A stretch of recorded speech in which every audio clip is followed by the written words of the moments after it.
सत साहेब बंदी छोड़ पूर्ण ब्रह्म परमात्मा परम पूज्य पिताजी सदगुरु रामपाल जी के चरणों में दास भाग्येश का कोटि कोटि दंडवत प्रणाम।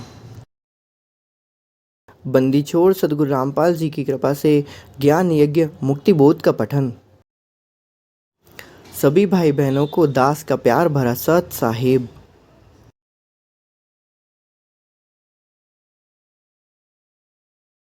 बंदीछोड़ सदगुरु रामपाल जी भगवान की जय।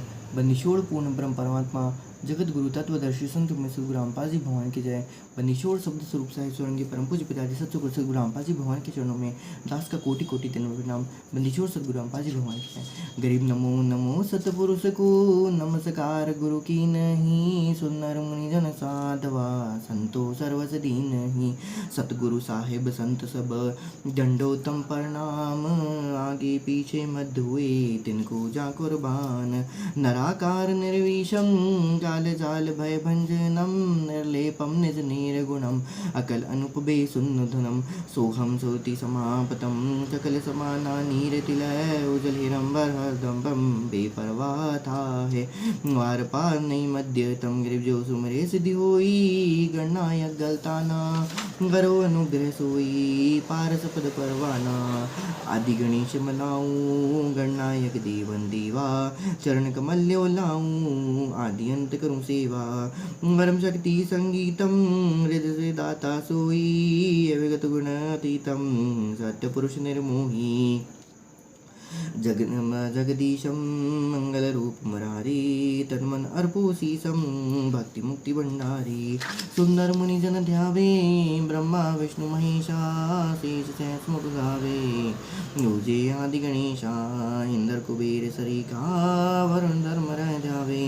अमृत जीवन जी का मनेक्षा फल पावे 33 कोटि अंधारा ध्यावे 88 उतरे भव जल पारा कटहेम की फांसी। 33 कोटि अंधारा ध्याने 88 उतरे भव जल पारा कटहेम की फांसी। बंदीछोड़ शब्द स्वरूप साई स्वरंगे परम पूज्य पिताजी सतगुरु रामपाल जी भगवान के जय। हम लोग ज्ञान यज्ञ कर रहे हैं, मुक्ति बोध पढ़ रहे हैं। पारक के अंक का सरलाद पेज नंबर 295 पे परमात्मा ने पारक की अंक की वाणी नंबर जो बहुत सारी लिखी हुई थी 500 से 567 तक जो लिखी हुई थी 67 वो तो हमने कल देख लिया था।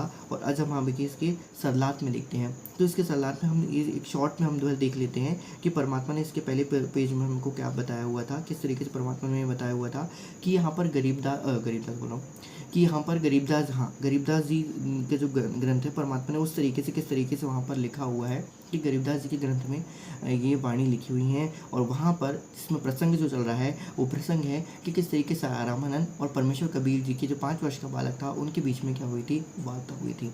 तो परमात्मा ने किस तरीके से रामानंद जी को ये विश्वास दिलाया था कि भाई देखिए वो जो खालिक खलक का जो मालिक है वो पूर्ण परमात्मा सतगुरु रामपाल जी सत कबीर ही हैं। और उन्हीं के बारे में फिर परमात्मा बताते हैं कि उन्होंने उनको सतलोक लेके गए और फिर उस परमात्मा ने उनको सतलोक लेके गया, फिर वहाँ उनको दिखाया। इस तरीके से फिर उनको वापस वहाँ ला के छोड़ा। नीचे वो देखा तो इस तरीके से देख रहे थे कि यहाँ भी वही है और उस सतलोक में भी वही आत्मा है। तो इस तरीके से परमात्मा ने उनको ये विश्वास दिलाया था। वही पूर्ण ब्रह्म परमात्मा सतगुरु रामपाल जी भगवान वहाँ पर सत कबीर जो है वो पूर्ण ब्रह्म परमात्मा सतपुरुष है। आगे फिर रामानंद जी लिखते हैं कि बोलत रामानंद जी सुन कबीर करतार गरीबदास सब रूप में तुम ही बुलंदहार। फिर आगे लिखते हैं दो ठोर है एक ठू भय 102 गरीबदास समकारने उतरे हो मगजोए। तुम साहिब तुम संत हो तुम सतगुरु तुम हंस गरीबदास तुम रिम्बिन और न तू जान। फिर परमात्मा फिर आगे उनको कुछ ज्ञान की बातें परमात्मा उनको बताते हैं, योग विधि का बारे में कुछ उनको बताते हैं।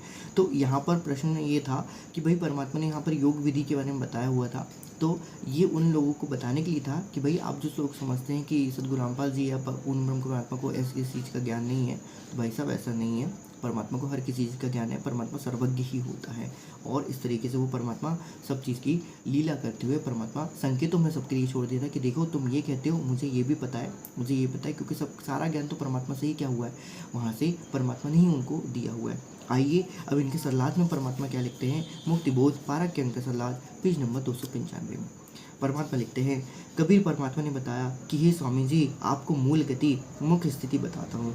इस श्री विष्णु उर्फ श्री कृष्ण जी सब जीवों को सम्मोहित या मोहित करके रखा हुआ है। 3 लोक के सब जीवों के विषय वास्तव में भटका रखा है। परमात्मा साफ यहाँ पर कहते हैं कि इस श्री विष्णु उर्फ श्री कृष्ण जी ने सब जीवों को सम्मोहित करके रखा है। 3 लोक के सब जीवों को विषय वास्तव में भटका के रखा हुआ है। परमात्मा यहाँ पर बताते हैं आपको मूल मुख्य स्थिति बताता हूँ कि आप जहाँ पर रह रहे हो उस लोक की स्थिति क्या है। वो ये बताते हैं कि इन 3 लोगों को सबने क्या किया है, श्री कृष्ण अर्थात श्री विष्णु ने, कृष्ण ने सब जीवों को भटका रखा है। और ये गीता ज्ञानदाता खुद कहता है कि मैं ही क्या हूँ, ब्रह्म हूँ, मैं ही क्या हूँ, विष्णु हूँ, मैं ही क्या हूँ, कृष्ण हूँ, और मैं ही क्या हूँ, यदुवंशी हूँ। लेकिन परमात्मा बोलते हैं कि ये प्रेतवर प्रवेश करके बोलता है, इसकी बुद्धि उनके हाथों में होती है। वही परमात्मा आगे बताते हैं, जो मेरे को कबीर को जपेगा उसको सतलोक धाम दिखाऊंगा। ओए होए बंदी छोड़ सतगुरु रामपाल जी भगवान के जय। जो मेरे सतलोक धाम को देखेगा वही मुझे परमात्मा मानेगा। मैं आपसे यह गुप्त गुज गहरी यानी निज बात कह रहा हूँ। सीधी सी बात है, जब तक कोई देखेगा नहीं तब तक उनको ऐसे यकीन नहीं हो सकता कि भाई साहब ये वही परमात्मा है जो उस अजर अमर अवैशी लोक में रहता है, जहाँ पर सर्व सुख परमात्मा ने हमको पहले से दिए हुए थे। तो जब तक कोई देखेगा नहीं कैसे मानेगा।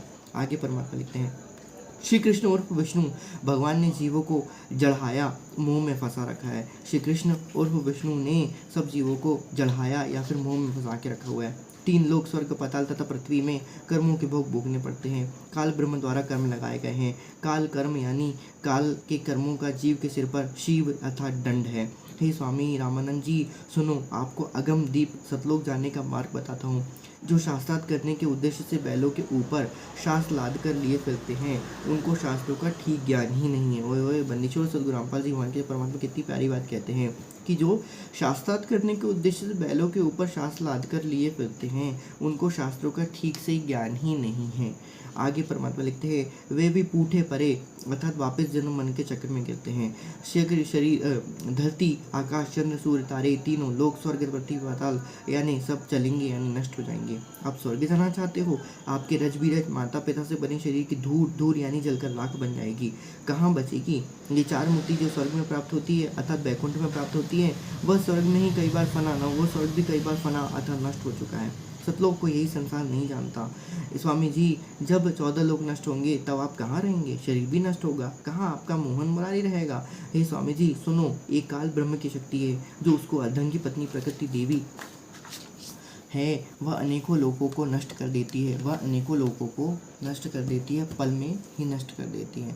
पेज नंबर 296 पारक ज्ञान का सरदार। एक परम शक्ति सत्पुरुष है, उसकी शरण में जो सतलोक में है वह प्रलय में कभी नष्ट नहीं होता। उस शक्ति का बार बार कुर्बान, उस शक्ति पर बार बार कुर्बान। तो उस शक्ति पे परमात्मा कहते हैं कि उस शक्ति पे बार बार कुर्बान हो जाओ। ये लिखा है कि वो खुद कुर्बान है, लेकिन ये परमात्मा हमको समझाने के लिए बता रही है कि उस पर कुर्बान हो जाओ।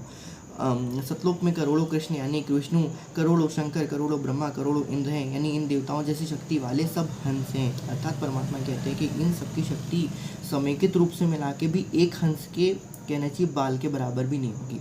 परमात्मा खुद लिखते हैं वहाँ पर, परमात्मा खुद ये कह रहे हैं कि जो सतलोक में हंस रहता है वो करोड़ों विष्णु, करोड़ों कृष्ण, करोड़ों शंकर, करोड़ों ब्रह्मा, करोड़ों इंद्र यानी इन देवताओं जैसी शक्ति से भी अधिक उन हंसों की क्या होती है, शक्ति होती है वहाँ पर।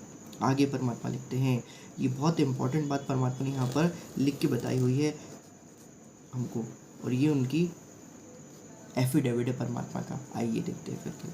शिव विष्णु तथा ब्रह्मा की आत्मा उस सत्पुरुष से उत्पन्न की है, उस सत्पुरुष ने उत्पन्न की है।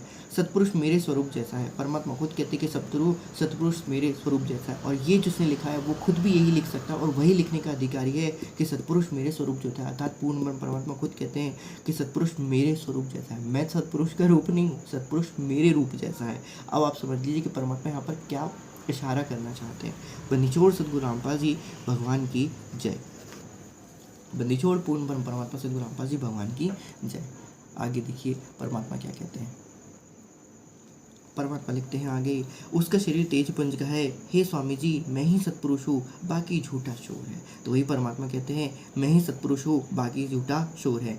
मैं शंख स्वर्गों से उत्तम धाम सतलोक में निवास करता हूँ। मैं शंख स्वर्गों से भी उत्तम धाम सतलोक में निवास करता हूँ। परमात्मा आगे लिखते हैं, सतगुरु रामपाल जी आगे लिखते हैं, स्वामी रामानंद जी ने कहा, हे कबीर जी उस स्थान परमधाम को यदि एक बार दिखा दे तो मन शांत हो जाएगा। अब रामानंद जी कबीर से कह रहे कि मन शांत हो जाएगा, लेकिन ये शांति लेके परमात्मा ने उनको बताया कि भाई साहब आप ये शांति लेके क्या करोगे, आपको तो वहाँ पहुँचने से शांति होगी, ये तो मन का एक वो है। मैं वर्षों से ध्यान योग अर्थात हठ योग करता हूँ। मैं समाधिस्थ होकर आकाश में बहुत ऊपर तक की सैर कराता हूँ। कबीर परमेश्वर ने कहा, हे स्वामी जी, आप समाधिस्थ होइए और फिर मैं आपको बताता हूँ कि किस तरीके से आप कहाँ से कहाँ जाएंगे करके। परमात्मा आगे लिखते हैं, वाणी नंबर 329 से 551 में कमलों को हठ योग के खोलने की विधि बताई है। कहीं रामानंद को भ्रम न रह जाए कि कबीर जी को योगी वाली क्रियाओं का ज्ञान नहीं है। सारा कुछ बताकर वाणी नंबर 552 में कह दिया कि इस हठ योग से सत्संग नहीं जाया जा सकता। बन्नी चोर सदगुरु रामपाल जी मान के लिए सही बात है। परमात्मा स्वयं कहते हैं तो भाई साहब जाया भी नहीं जा सकता इस चीज़ से, क्योंकि भक्ति विधि तो होगी नहीं, है ना। तो वही परमात्मा आगे लिखते हैं कि सारा कुछ बताकर वाणी नंबर 552 में 542 में परमात्मा ने कह दिया है कि इससे सतलोक नहीं जा सकता। तो वही परमात्मा लिखते हैं, ज्यों का त्यों ही बैठे रहो तदियासन सब योग, गरीबदास पद भी दे पद सर्वशैल सब भोग। तो वही परमात्मा कहते हैं कि भाई साहब कि यहाँ पर ज्यों का त्यों बैठे रहोगे, कुछ नहीं होने वाला, ठीक है, यहीं बैठे रहो, तुमसे यहीं से दिखा दूंगा।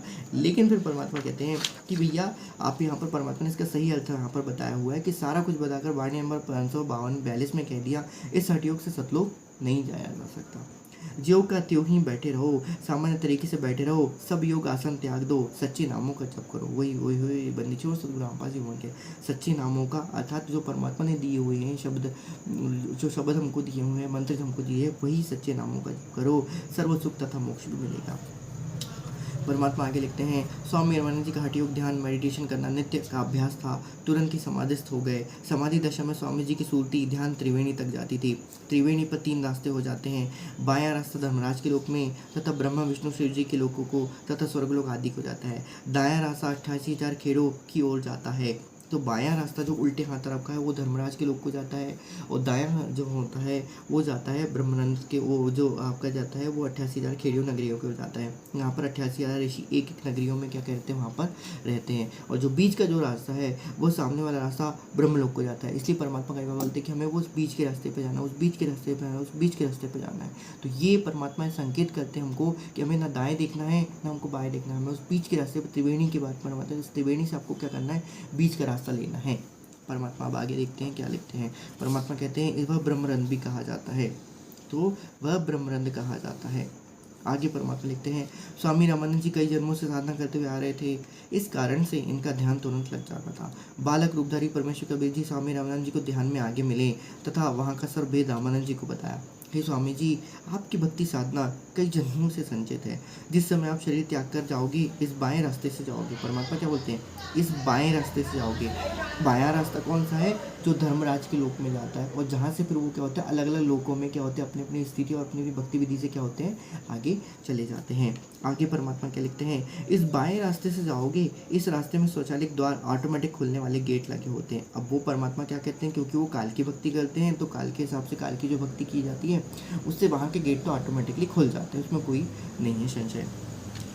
परमात्मा आगे क्या लिखते हैं, जिस भी लोग की साधना होती है वह धर्मराज के पास जाकर अपना लेखा करवाकर इसी रास्ते से आगे चलता है।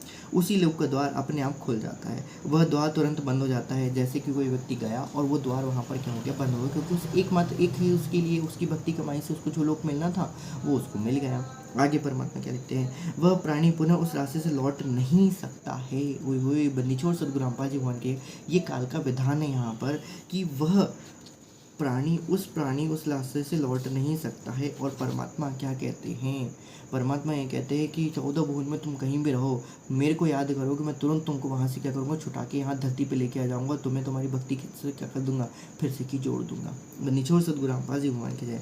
उस लोक में समय पूरा होने के पश्चात पुनः उसी मार्ग से धर्मराज के पास आकर कर्मों के अनुसार अन्य जीवन प्राप्त करता है। वही परमात्मा कहते हैं कि ये काल का लोक है, ये हर किसी की बस की बात नहीं है। इसलिए परमात्मा कहते हैं कि यदि तुम गए तो एक बार फंस गए तो फंस गए। इसलिए परमात्मा कहते हैं कि 84 लाख योनियों में जाने के बाद बड़ी मुश्किल से तुमको ये मानव शरीरधारी मिलता है। तुम स्वर्ग में रहोगे, यहाँ रहोगे, वहाँ रहोगे, कहीं धर्मराज के लोक में रहोगे, कहीं ब्रह्मा में, विष्णु के लोक में, कहीं गणेश के लोक में, आदि आदि, कहीं कृष्ण के लोक में, सब जगह तुम रह लोगे। लेकिन वहाँ पर परमात्मा तुमको उस समय वहाँ पर वो नहीं मिलेगा। क्यों नहीं मिलेगा, क्योंकि तुमने यहाँ पर परमात्मा के वचनों को ध्यान से नहीं सुना। चले जाओगे फिर वापस नहीं आ सकते हो। तो परमात्मा क्या कहते हैं कि तुमने यदि मुझे याद किया, तो परमात्मा ने एक शब्द है, मुझे शब्द याद नहीं आ रहे अभी, लेकिन परमात्मा ने इसका भावार्थ यही बताया हुआ है कि यदि तुम कहीं 14 भुवन में भी कहीं यदि तुम फंसे हुए हो, ठीक है, नरक की बात नहीं करे परमात्मा, 14 भुवनों में यदि तुम कहीं धोखे से किसी कारणवश, धोखा भी हो जाता है क्योंकि काल कई बार धोखा करता है, तो धोखे से यदि तुम कहीं चल गए, तुमको वहाँ पर भक्ति करने की इच्छा है, तुम वापस मोक्ष प्राप्त करने की इच्छा है, तो तुम वहाँ पर परमात्मा सब जगह तो होते ही हैं, सब जगह जहाँ पर परमात्मा को तुम ध्यान करोगे वहीं से परमात्मा तुमको क्या करेगा, तुरंत वहाँ पर प्रकट होगे, तुमको उस लोक से छुड़वा के वापस इस समय धरती पे क्या कर देगा, तुमको जन्म दे देगा यहाँ पर, और यहाँ पर फिर आप अपनी भक्ति करोगे तो ही परमात्मा का फिर वो लाभ मिलेगा, अन्यथा नहीं। तो परमात्मा पहले इसको ठोक पीट के देख लेते हैं कि ये भक्ति करने के लायक है भी या फिर नहीं है। जब आप भक्ति करने के लायक होंगे तो परमात्मा तुरंत आपसे वहाँ से आपको छुड़वा के क्या करके लेगा, यहाँ पर लेके आ जाएगा। हालांकि परमात्मा तो वैसे भी जोगजीत रूप में सब जगह घूमते रहते हैं, उसमें कोई संशय नहीं है, लेकिन परमात्मा का जो निज स्वरूप है वो सिर्फ कलयुग की पिछली पीढ़ी में सिर्फ यहीं पर आपको क्या होगा, दिखाई देने को मिलेगा। बाकी परमात्मा तो अनेकों रूप धारण करते हैं, वैसे परमात्मा का कबीर रूप में और इस रूप में ज़्यादा कोई अंतर नहीं है, लेकिन वो कबीर जो माना जाता है दाढ़ी मूछ वाला, वो दाढ़ी मूछ वाला तो परमात्मा ही नहीं, वो तो जोगजीत भी नहीं है। जोगजीत सतलोक में रहने वाला, उसकी कहाँ से दाढ़ी मूछ हो जाएगी, कॉमन सेंस की बात होती है। परमात्मा ने क्या बताया कि वहाँ पर सभी लोग जवान रहते हैं, तो इसकी दाढ़ी मूछ कहाँ से आ गई भाई साहब, तो ये काल्पनिक है, ये काल ने बताया हुआ है, काल की बनी हुई, काल के द्वारा बनाई गई है पूरी की पूरी। आगे परमात्मा क्या लिखते हैं कि धर्मराज के लोक में उसी बाईं ओर जाने वाले मार्ग में सर्वप्रथम है। परमात्मा क्या कहते हैं, धर्मराज का लोक भी उसी बाईं ओर जाने वाले रास्ते में सर्वप्रथम है। तो पहले जाओगे तो पहले धर्मराज का लोक है, फिर धर्मराज के लोक को भी बैकुंठ कहा जाता है, ठीक है। जिस बैकुंठ को अर्थात ब्रह्मा विष्णु महेश की जो बैकुंठ है, शिव जी विष्णु जी का लोक को बैकुंठ नहीं कहा जाता था, लेकिन उसको बाद में कह दिया कि हाँ भाई ये बैकुंठ है, तो बैकुंठ वो भी है, एक्चुअली बैकुंठ ये भी है। तो बैकुंठ ये जो कहा जाता है इसको बहिष्ठ कहा जाता है। तो बहिष्ठ, अब खैर आप जब अपने पहले कभी जो सुना होगा तो खैर वो छोड़ दिए, हम यहाँ पर ये बात नहीं कर रहे हैं। परमात्मा क्या लिखते हैं, धर्मराज का लोक भी उसी बाईं ओर जाने वाले रास्ते में सर्वप्रथम पहले ही पड़ जाता है धर्मराज का लोक। फिर उस धर्मराय के लोक में प्रत्येक की भक्ति के अनुसार स्थान तय होता है। आप स्वामी रामानंद जी की भक्ति का आधार विष्णु जी का लोक है। आधार अर्थात भक्ति का आधार, यहीं पर परमात्मा कहते हैं कि भक्ति का आधार, कहने का भाव ये है कि आप जिसकी भक्ति करते हो उस लोक में आपको जानने को मिलेगा। यदि आपने विष्णु की भक्ति करी है तो विष्णु की भक्ति के आधार आपका विष्णु जी का क्या है, लोक है। यदि आपने शिव की उपासना करी तो आपका आधार शिव है। यदि आपने धर्मराज की आराधना करी है या फिर आपने सिर्फ कर्मों के अनुसार किसी देवी देवता की भक्ति नहीं की है, आप सिर्फ कर्मों के अनुसार अच्छा बुरा कर्म ही आपने किया है, ओम नाम का यदि आपने जप किया है, तो भाई साहब उस हिसाब से आपको धर्मराज के लोक में, या फिर आगे यदि आगे आपकी ज़्यादा भक्ति बढ़ी है तो फिर आपको ब्रह्म के लोक में या फिर आगे दुर्गा के लोक में आपको क्या कर दिया जाएगा, वहाँ पर भिजवा दिया जाएगा। वही परमात्मा लिखते हैं, आप अपने पुण्यों को इस लोक में समाप्त करके फिर भक्ति का ये आधार, तो जिसकी भक्ति करोगे उसी भक्ति का आधार, तो हमारा आधार जो है, हमारी भक्ति का आधार जो है पूर्ण ब्रह्म परमात्मा सद्गुरु रामपाल जी महान है, पूर्ण ब्रह्म परमेश्वर है, वो अजर अमर अविनाशी है, वो देवों के देव, महादेव, आत्मा के आत्माधार, नामाधार, नाथों के नाथ, अजर अविनाशी, अकाल मूरत, अकाल तख्त, सतपुरुष, सदगुरु साहिब, अकाल पुरुष, अकाल मूरत, सब कुछ है, कहना चाहिए अल्लाह अकबर है, वो वही क्या है, रियल ईसा मसीह है, ठीक है। तो ये बात हम बस यहाँ जानते हैं कि भाई साहब हमारी भक्ति का आधार जो है वो सतपुरुष सदगुरु रामपाल जी भगवान है, जो सदगुरु रूप में धरती पे आए हुए हैं। तो वही है हमारा जो लोक होगा वो हमारा सतलोक होगा। ऐसा नहीं है, यदि आप उसके ऊपर के लोगों को भी चाहोगे तो आप उसके ऊपर के लोगों में पहुँच सकते हो, लेकिन पहली सीढ़ी तो सतलोक ही है। सतलोक के आने के बाद ही फिर आप आगे जा सकते हो। सतलोक तक की आपकी व्यवस्था बन जाए तो आप अगले लोग तो वैसे ही पहुँच जाओगे। कहने का भाव यहाँ पर सिर्फ इतना ही था दास के, कि दास सिर्फ इतना बताना चाहता था कि आप अकेले लोग की भी साधना करोगे तो परमात्मा आपको वहाँ पहुँचा देगा, लेकिन सतलोक तक की तो पहले तैयारी कर लीजिए भाई साहब, पहले सतलोक तक की टिकट कटा लिए, अकेले लोग तक तो परमात्मा वहाँ से ऐसे ही भेज देगा। वहाँ पर कोई भक्ति की ज़्यादा आपको नीड नहीं पड़ेगी, वहाँ पर सिर्फ आपकी इच्छा मात्र से आपको वहाँ से क्या कर दिएगा, आगे पहुँचा दिया जाएगा। आगे परमात्मा क्या लिखते हैं ये देखते हैं। तो स्वामी रामानंद जी को कहते हैं कि आपकी भक्ति का आधार विष्णु जी का लोक है। आप अपने भक्ति का आधार किस लोक को आप प्राप्त करना चाहते हो, वो आपकी भक्ति का आधार है। आप अपने पुण्य कर्मों को इस लोक में समाप्त करके, अर्थात उन विष्णु के लोक में अपने पुण्य कर्मों को वहाँ पर समाप्त करके पुनः पृथ्वी लोक पर शरीर धारण करोगे। यह हरहट के कुएं जैसा चक्र आपकी साधना से कभी समाप्त नहीं होगा। यह जन्म मृत्यु का चक्र तो केवल मेरे द्वारा बताए गए तत्व ज्ञान द्वारा ही समाप्त होना संभव है। और नीचे हो सदगुरु रामपाल जी भगवान की जय। तो इसलिए परमात्मा कहते हैं कि ये मन जो है ना, मन का अंग में परमात्मा ये बोलते हैं कि कितना 14 लोग फिर आए, फिर भी तेरे को कुछ मिलना ना कहना चाहिए। परमात्मा 297 नंबर पेज पे लिखते हैं, कभी परमेश्वर जी ने फिर कहा, हे स्वामी जी, जो सामने वाला द्वार है यह ब्रह्मरंध्र है। यह वेदों में लिखे किसी भी मंत्र के जप से नहीं खुलता। यह तो मेरे द्वारा बताए सतनाम अर्थात जो 2 मंत्रों का जप होता है, एक तो होता है ओम तथा दूसरा होता है तत्। यह सांकेतिक है। वास्तविक नाम मंत्र तो उपदेश देने वाले को वही बताया जाता है कि जब से खुलता है। वही परमात्मा बताते हैं कि त्रिवेणी का जो द्वार है, अर्थात ये ब्रह्मरंध्र का, त्रिवेणी से आगे के जो ब्रह्मरंध्र का द्वार है, वहाँ से सिर्फ और सिर्फ सतनाम वाले को ही क्या होता है, ये मंत्र जब खुल जाता है। ऐसा कहकर परमेश्वर कबीर जी ने सत्यनाम 2 मंत्रों को नाम का जप किया। तुरंत ही सामने वाला द्वार ब्रह्मरंध्र खुल गया। वैसे तो मालिक थे वो, उनको तो जपने अपने की जरूरत नहीं थी, वो तो उनकी इच्छा मात्र से ही क्या हो जाता है, खुल जाता है। तो यहाँ पर परमात्मा को जपने अपने की जरूरत नहीं, लेकिन उसको बताने के लिए भक्ति विधि को, भक्तों को भक्ति का ज्ञान बताने के लिए परमात्मा को ऐसा क्या करना पड़ता है, करना पड़ता है। अतः भगवान को भक्ति करने की क्या जरूरत है, वो तो भक्ति करवाते हैं। उन्हें भगवान को भक्ति किसकी करेंगे, वो क्यों ही करेंगे, और ये बात बताइए। बस कहने की बर्बाद होती है ताकि कहीं लोग बाग इस तरीके से क्या होते हैं, फिर आत्माएं की श्रुतियाँ बिगड़ जाती हैं। तो परमात्मा इस तरीके से बताते हैं। खैर, जिस समय आपको वो ज्ञान हो जाता है, उस समय वहाँ तक वो चीज़ भी क्या हो जाती है, वो आपको समझ में आने लग जाएगी। वो अपने संस्कारों का खेल होता है। आगे परमात्मा क्या लिखते हैं, तुरंत ही सामने वाला द्वार ब्रह्मरंध्र खुल गया। परमेश्वर कबीर जी अपने साथ स्वामी रामानंद जी की आत्मा को लेकर उस ब्रह्मरंध्र में प्रवेश कर गए। पश्चात वह द्वार तुरंत बंद हो गया। उस द्वार से निकलकर लंबा रास्ता तय किया, ब्रह्मलोक में गए। फिर आगे 3 रास्ते हैं। बाईं ओर का रास्ता महास्वर्ग में जाता है। प्राणियों को धोखा देने के लिए उस महास्वर्ग में नकली, डुप्लीकेट, अलग लोक, अगम लोक, अलग लोक और अनामी लोक को उन्होंने क्या करके रखा है, बना के रखा है। और फिर परमात्मा कहते हैं कि इस आगे जाने के बाद, अर्थात त्रिकुटी से आगे जाने के बाद, ब्रह्मनंद से आगे जाने के बाद, बहुत लंबा रास्ता तय करने के बाद फिर ब्रह्मलोक में फिर 3 रास्ते आते हैं। बाईं ओर का रास्ता, फिर उल्टी तरफ जाने वाला रास्ता जो होता है, वो महास्वर्ग में जाता है। प्राणियों को धोखा देने के लिए उस महास्वर्ग में नकली सब बना के रखे हैं। अपनी पत्नी आद्या दुर्गा से करवा रखी है। उन सर्व नकली लोगों को दिखाकर वापस आए। दाईं ओर सप्तपुरी या ध्रुव लोक आदि थे। तो परमात्मा कहते हैं कि दाईं ओर सप्तपुरी और ध्रुव लोक आदि थे। सामने वाला द्वार वहाँ जाता है जहाँ पर गीता, ध्यान, लता, काल ब्रह्म अपनी योग माया से छिपा रहता है। तो वही परमात्मा बताते हैं कि यहाँ जाने के बाद फिर 3 रास्ते हो जाते हैं।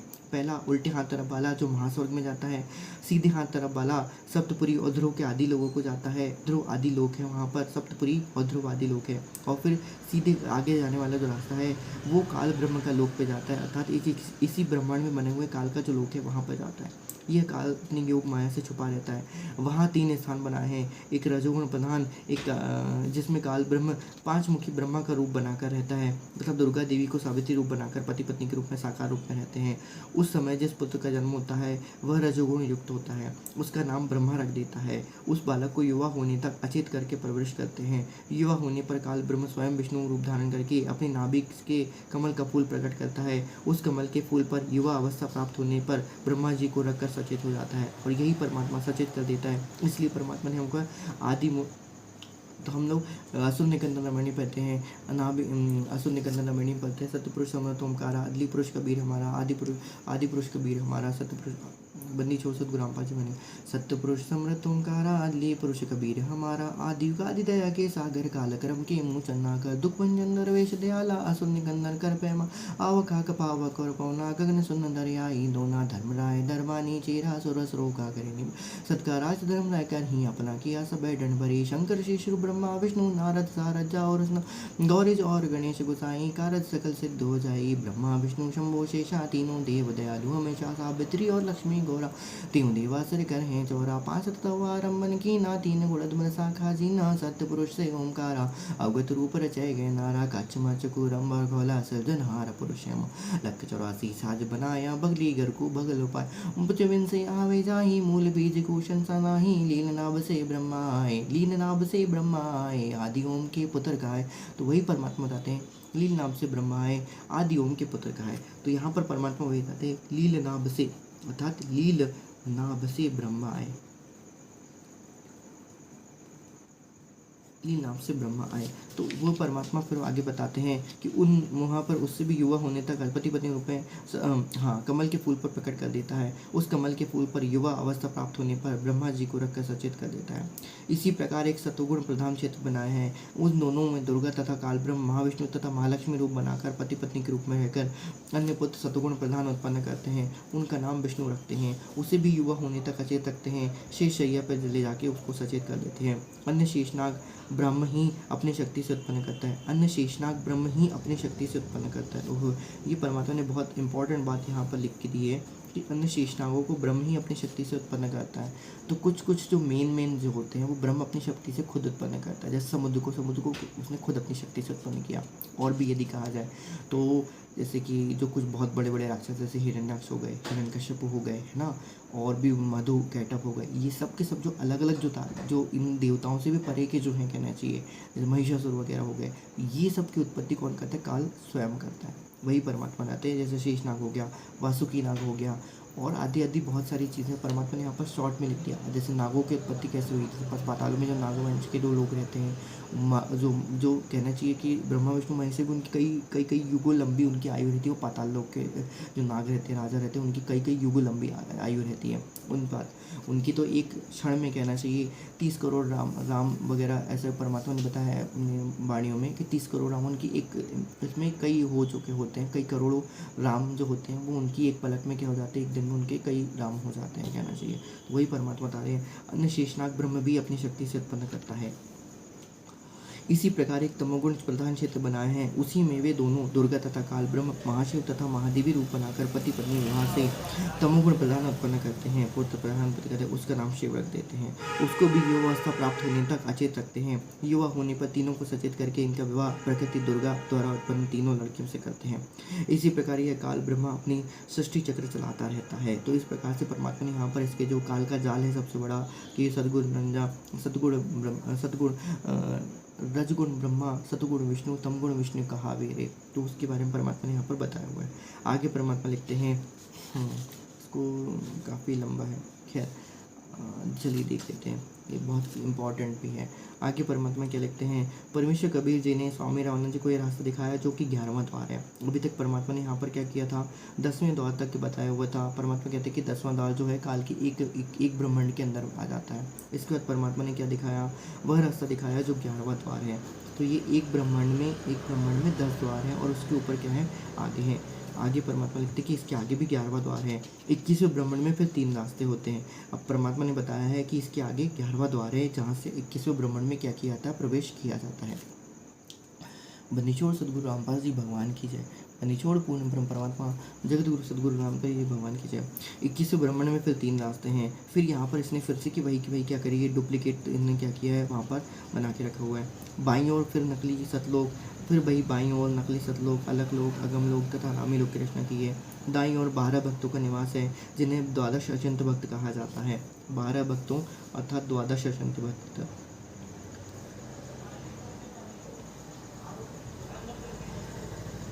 बाईं ओर द्वादश अचिंत्य भक्तों का निवास स्थान बनाया है, जिसने अपना ज्ञान प्रचारक बनाकर जनता को शाश्वत ज्ञान पर आधारित करवाना है। अर्थात कहने का मतलब ये है कि ये जो 12 जो इनके भक्त हैं, कहना चाहिए काल के जो 12 भक्त होते हैं स्पेशल, जो उनसे काल है कि यही समझ लीजिए कि उसकी जो षड्यंत्रकारी नीतियों के तहत जो उन्होंने काल ने क्या किया है, जो 12 भक्त अपने विशिष्ट गण बनाए हुए हैं, विशेष दूत बनाए हुए हैं, वो उनका काम ही क्या रहता है, जिनको अपना ज्ञान प्रचारक बनाकर जनता को शाश्वत ज्ञान पर आधारित करवाता है।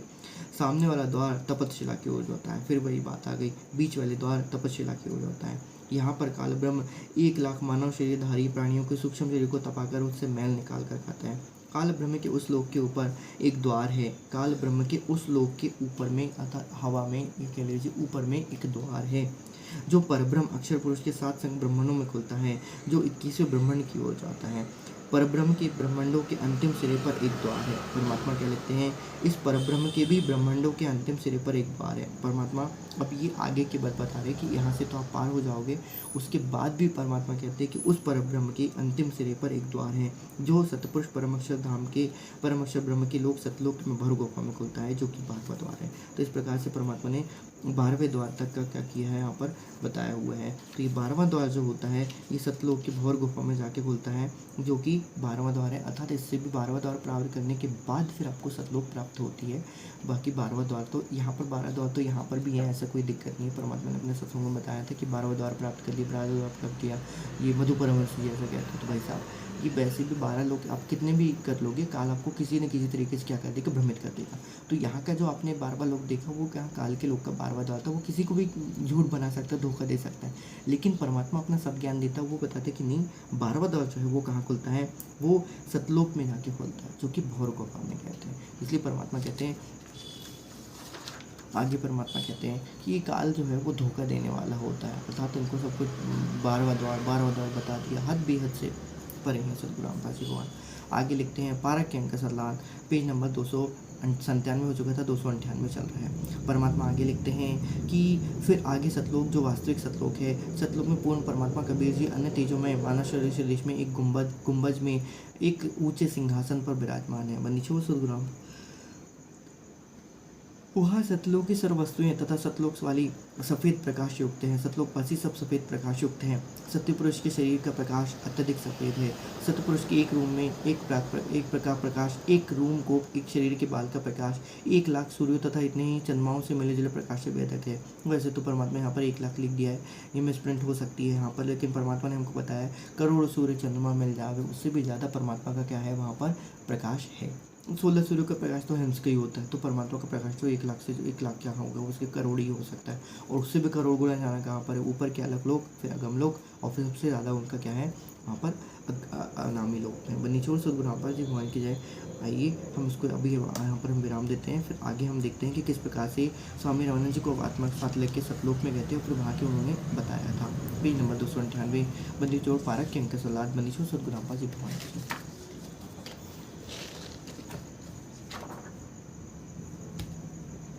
एक घड़ी आधी घड़ी, आधी में बुनियाद, कबीर संगत साधु की कटे कोटि अपराध।